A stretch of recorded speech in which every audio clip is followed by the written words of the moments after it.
Okay. This guy which I played recently, probably hardly 1 month ago. Not even 1 month ago, probably 2 or 3 weeks ago. This guy was low rated. This is round number four. Round number three, I lost 1,800 rated, which was a Tetra game. I really don't want to talk about that. That was kind of frustrating game. But the thing is, I need to win this game. At if I even drew this game, probably losing some kind of bunch of rating. So I need to win this game. So what I did was, okay, let's go for Nimzovic attack, such that let's play B3 and hope for a complicated middle game. He played knight f6, bishop b2, g6, knight f3, bishop g7. At this point, I certainly have no idea what type of opening he's actually trying to convert to. I- If you are playing C4 opening, yeah, this type of structure is kind of common. If you are playing D4 opening, this is the type of structure which is called for kings in defense. If you are playing E4, yeah, this can actually go for quick defense also. I went for G3, going for double fianchetto, castle bishop G2, D6. What I thought was okay, either this guy actually prepared King's Indian or he prepared big defense. I went for castle, even for bishop descent. Bishop descent at the point it doesn't make any sense. What is this move? I I am an King's Indian and also big defense player. I never play bishop d7 at this moment. Either you play knight b d7 or you open c5 or e5. If you go for c5 and knight c6 and then bishop d7, no, not even bishop d7. Bishop d7 doesn't make any sense in this position. Moreover, you are actually making this b pawn weaker. The thing is, I can't actually do anything right now. If I go for knight d4, if I go for knight d4, it will simply play knight c6. Knight takes knight, bishop takes knight. I really don't want to give the task. Let's go bishop against this low-rated guy. Otherwise, he can actually get a easy draw from playing black. And for d4, conquering the center. Queen c8. Now I understood, but this is a really bad idea to go for bishop h3. So what I did was play rook e1. Went for bishop h3, bishop h1. I wanted to keep this. I want to keep as many pieces as alive, so such that I can actually create some chance in the future. H5, H5. Yeah, generally white plays these type of move against king's Indian or quick defense just to break the opponent king's fortress. The thing is here h5 h4 doesn't even work. I can simply take the pawn. Generally h5 is pushing the h4, but here I can simply take the pawn. So I really don't understand. Okay, firstly h4 h5 h4 doesn't look like it is working. Otherwise, this guy is heavily prepared and I'm completely being outplayed. Looking at his rating, I really don't think he is being heavily prepared. And for knight b2, aiming for center push. C6. Yeah, what I was expecting was queen g4. Queen g4, then h5 or something, maybe in the future. But thing is, I was expecting some kind of queen g4. Queen g4 was. Wait a minute. Yeah, queen g4 gives plus one. Yeah, anyway, I'm gonna go for the center. I'm gonna wait for him. Even with c6. C6 is a move which I play in pure defense. Yeah, in King's Inn and also C6 does come, but after breaking the center, after playing E5, generally C6 will be played. C6 immediately, I really don't understand the move of C6. Generally, C6 is played for, generally, knight will be on C3 square, such that C6 will be played to avoid knight D5 jump or knight D5 jump in the future. So I don't understand the C6 move. What I did was, okay, just develop the pawns. Hmm. I mean, conquer the center again, e4. Here we play knight h7. Knight h7 at first thought I thought he's going for f5 here. So what I was thinking, f5 actually doesn't make any sense again. If you go for f5, takes with some pieces after knight h4, his king looks too weak and his king's also kind of open here. And my bishop diagonal is kind of open. So already this bishop is actually doing quite a good job at defending this type of diagonal and this type of area, such that my opponent didn't get the diagonal easily, and I'm also not getting. But generally, according to my theory, in white while you're playing, this task bishop doesn't do anything. So what I was actually thinking was, okay, what's the actual planning? The After a few minutes, think what I thought was he's going to push G4 and G5 and H4. That looks kind of dangerous here, and I have no idea how to actually reply for it. So after a few minutes, think if he's going to push these two pawns, anyway, I can actually stop it. Is there any way to stop this pawn? No. So I started to imagine how's the position is going to look after G5 and H4. Takes. Okay, queen can't come immediately. Okay, bishop can come. So if the position is going too serious, I can simply go for bishop g2 and extend the light square bishop because uh, a draw is better than a loss. So that's my theory. Yeah, that's not a theory. That's just a common sense. So that's what I was thinking. So just okay, let's play c4, conquering the center. Here he played a knight a6, which is a completely dubious move. That doesn't make any sense. This is the point I know. What he did was he actually prepared king's in defense. That is a only opening in which knight a6 will be coming, not even in pure defense. So knight a6, knight c7, and e5 push. The thing is, he messed up the complete move orders. Moreover, he is actually completely confused whether to push king side or he doesn't want to he doesn't want to go risky against Ahireta. This is a psychological attack, and he went for knight g7 to push this pawn. Now he's not going for it. He don't want to go for the center break, thinking that I will be opening something. I don't know. He's just confused. So what I can do is I can also not do anything. I can simply break this one. But what is the actual plan here? So if I break this one, he's just getting a new idea of rook d8. So what I thought was okay. Let's stop his plan. A3. I just don't want this knight to go on jumping inside my territory. A3, queen d7, queen d7.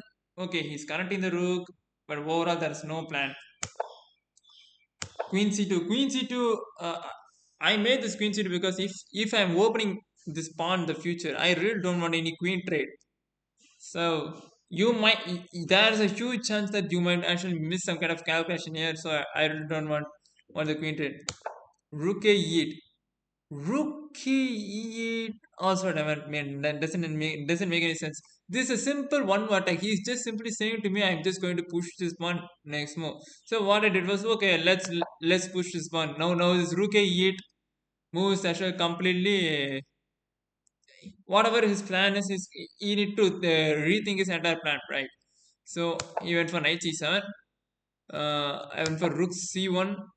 Rook c1 actually, firstly, you really don't have any other plan. You can simply take this pawn. Sorry, sorry. Where is this?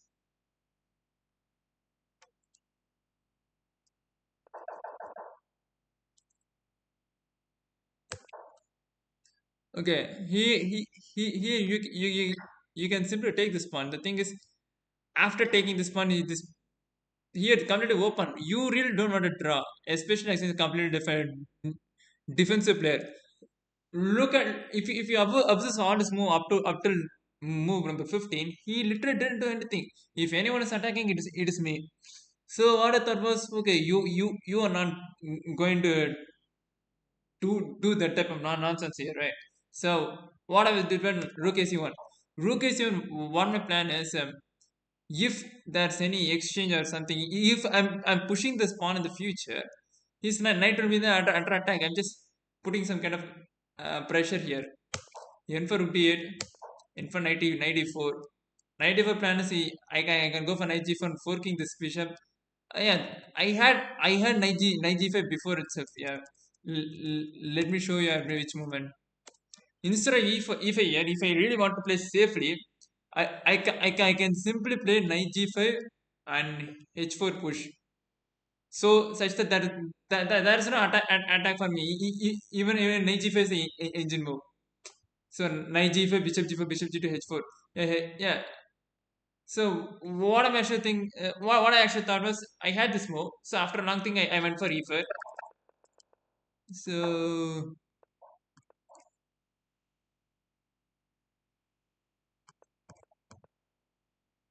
bishop f4. I didn't know his bishop is going to come here. I went for knight h4. Here this pawn takes pawn is kind of tricky here. pawn takes pawn, knight take. Okay, I can simply go pawn takes pawn. Oh, why not knight take? Knight takes. Okay, knight takes. Pawn takes pawn is the best. I can simply go pawn takes pawn. After that, he needs to play knight g5, which is really hard to find.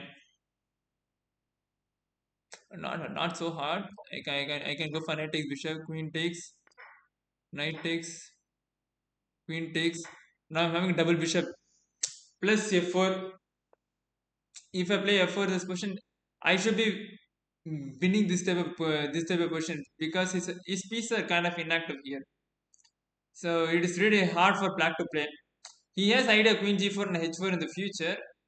After probably queen trade or something, I should be okay or I should be winning completely. 0.3 is engine evaluation. At human point of view, I can convert this one. Bishop h6. Okay. Here, here I didn't even understand what's the bishop h6. He just simply gave me a free move called as f4. I already want to play f4. Just to push my pawns as much as possible. Once there's if and fi in the future, he can't do anything. Moreover, he can't even push these type of pawns here. So he has so many problems. After f4, what I thought was he planned g5. What I thought was he had g5, but I thought he miscalculated something. He had g5, knight takes bishop, queen takes knight, queen takes bishop, knight f6 check. Whatever he moves here, I'm simply having he's simply hanging his queen. So I thought he miscalculated this one. But the thing is, he played d takes e5, knight takes bishop. Same plan, just the same plan. What I thought was he's just going for g5 or something.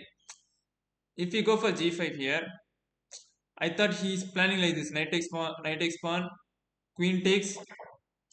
Okay, what do I do? Yeah. After queen trade, probably he's getting a pawn. The thing is, he's simply having another pawn, knight f6, knight f6. Even for knight e6, at this moment, I was not actually tired, but I was just kind of lazy here. He's simply not doing anything. He's just simply moving his piece, whatever he thinks he's right. He doesn't have any plan. So this is some kind of a reckless move, which is queen f2. I didn't even calculate some kind of certain lines. The reason I played queen f2 was I know I need to move my queen. Otherwise, he's coming to knight e4 just to trade trade my pieces. So moreover, if I'm moving my queen, where am I supposed to move? That's a question. Actually, I can move anywhere other than queen f2. I think queen f3 is fine, right? Okay, queen f3 so that's a sacrifice. Okay, rook here. Oh, rook here is a sacrifice. So what is the move? Bishop g2. So bishop g2, there's no sacrifice. Okay, there's no sacrifice. Okay, king h1. Yeah, king h1 is escaping. Yeah, that is a bishop g2 was kind of important. What I thought was, okay, anyway, he's going to knight e4 or something.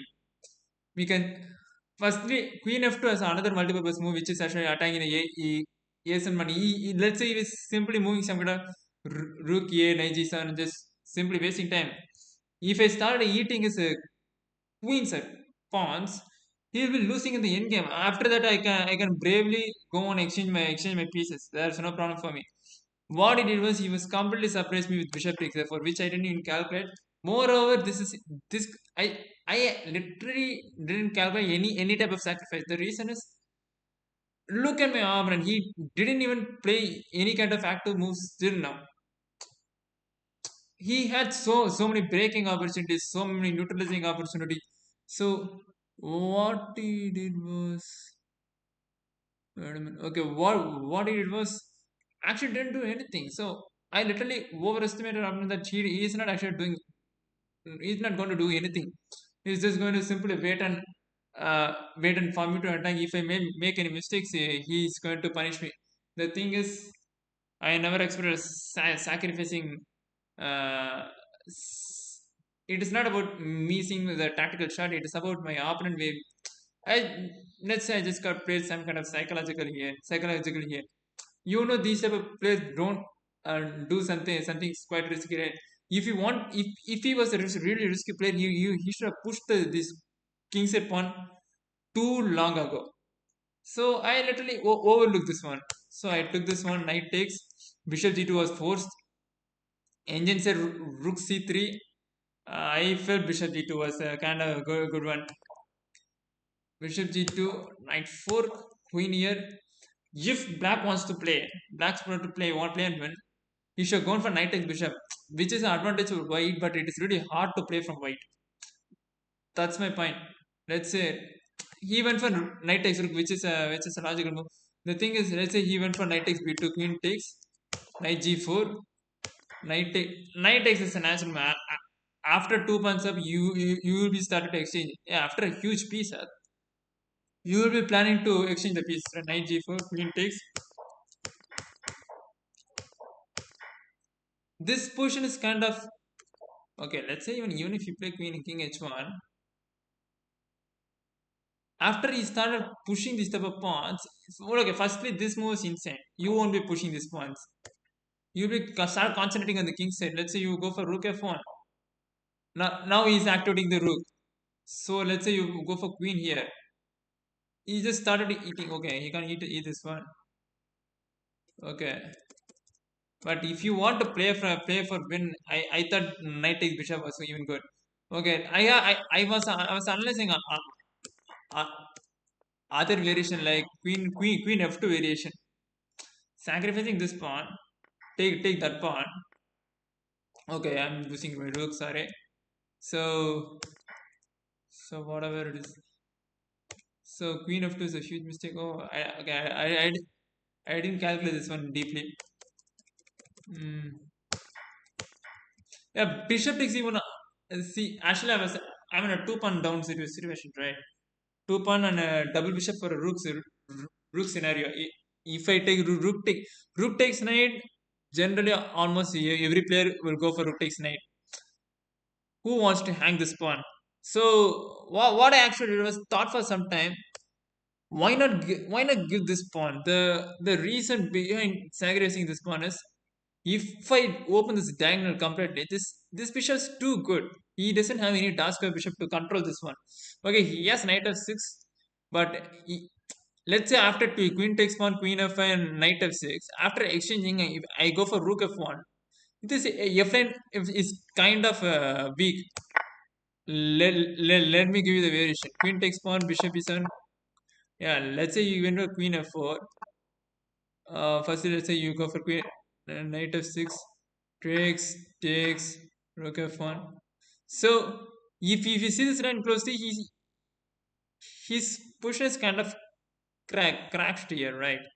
Yeah, yes, I'm gonna open check here. Let's say he goes for queen e3.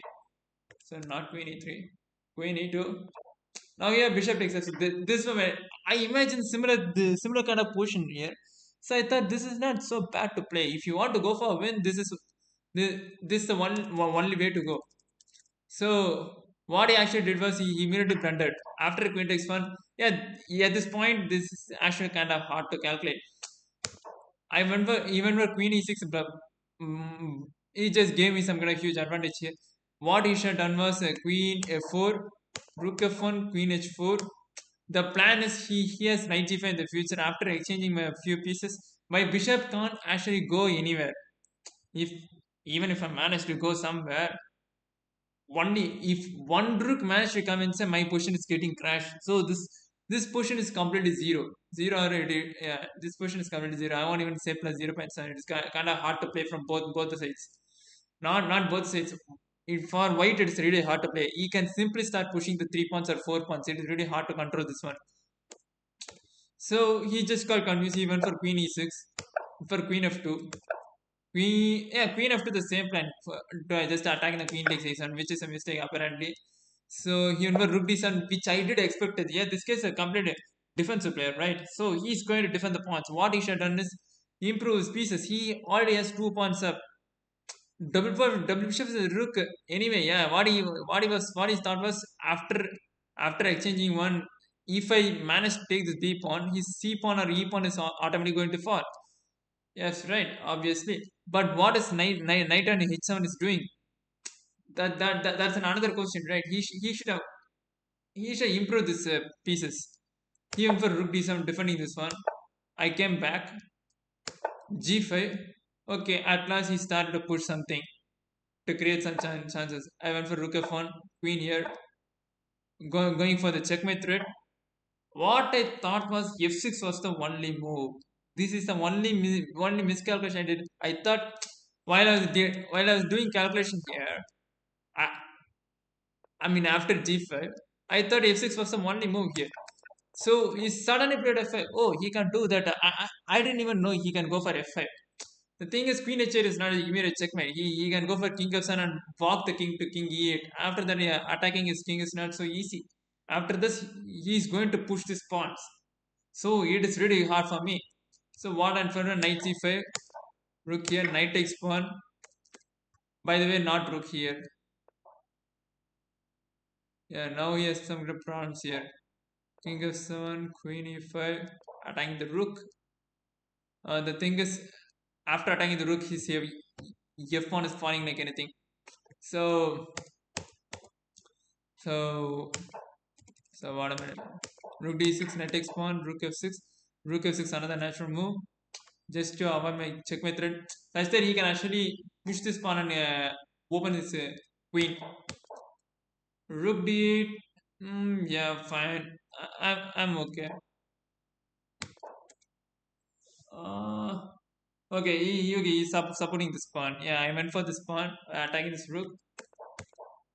Now I'm going to checkmate again. What I expected was a knight f6. I didn't expect knight f6, but knight f6 he's just losing this pawn simply. So okay, even queen takes pawn is also fine.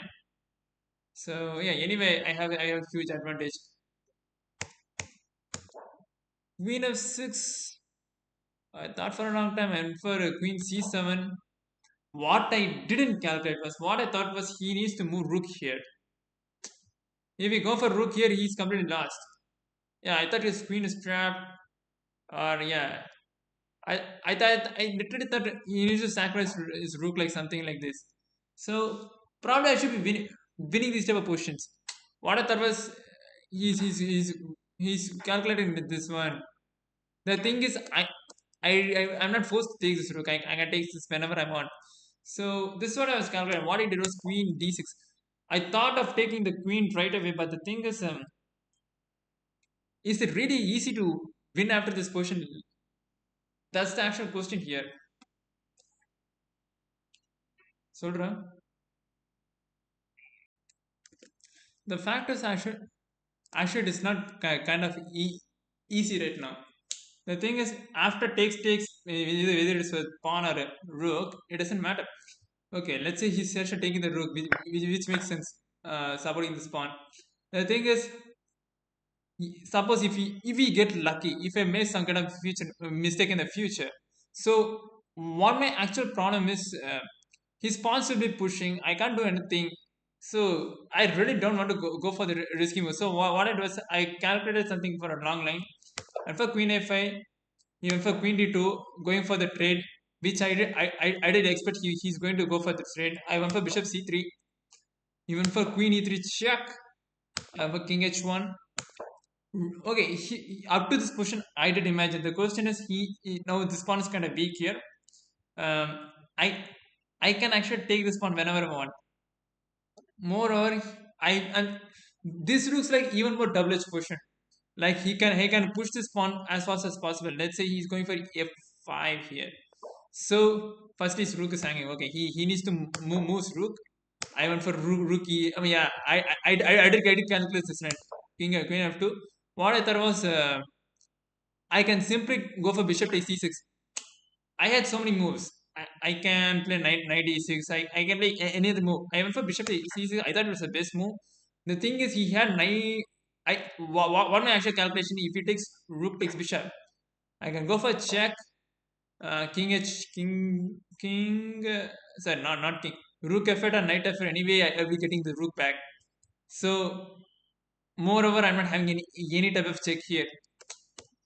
He can check because my bishop cover this line, right? So this is the type of calculation which I was doing. The thing is, he had knight f8 immediately, so this is kind of hard to see.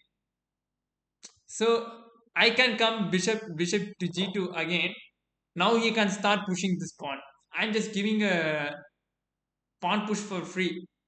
Am I be able to push the pawn? No, no way I can push the pawn. Now my knight d6 is kind of now my knight d6 option is kind of out. So the reason is I'm having knight b7, but still in the end of the day it's really hard to play from white. So I didn't know this line during the game. I didn't know after the analysis. Okay, he went for f4, which is a national move of pushing this pawn. If he managed to go for f3, I'm having a mate and one threat. So if I get panic here, if I go for bishop g2 immediately, I'm literally screwed. Probably not actually screwed. Bishop g2, f3, bishop f1. I have this line. I did see this line. The thing is, I this looks some kind of messy here, right? So you don't want to put this bishop on f1. So I went for bishop d5, pinning the rook. I took the knight f8. I went for knight takes exchange. Rook takes bishop was yeah. If we go for knight takes bishop, queen a8 is a simple mate. Knight takes queen takes queen rook. This is checkmate. So in for bishop takes bishop, no, rook takes bishop. Queen takes yeah, f3 desperate to go for mate one. The thing with this uh, the problem with the black is even if I miss some kind of calculation here, I can simply go for rook g1, which stop all my checkmate threats. I am really not having any checkmate threat. And for queen takes g5, he immediately resigned. The reason he resigned was after he takes this. Firstly, he can't go here, here or here. Here, knight covers the square. This line is being covered by bishop. If you go for rook g7, I'm having queen takes rook is checkmate. King takes knight, queen d8 is some checkmate. So everything is a checkmate here. So he just resigned in this position. So overall, it's not a bad game. Yeah, but I didn't miss a few things here.